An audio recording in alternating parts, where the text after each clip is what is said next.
Magnitude 5.4 earthquake shakes southern Portugal. Key details you need to know. An earthquake struck southern Portugal with a magnitude of 5.4 early Monday morning. Recorded at 5:11 a.m., the quake was off the coast, near Seismic, about 32 miles away.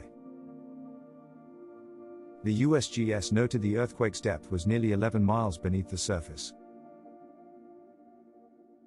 Light to moderate shaking was felt across Portugal, including in the capital, Lisbon.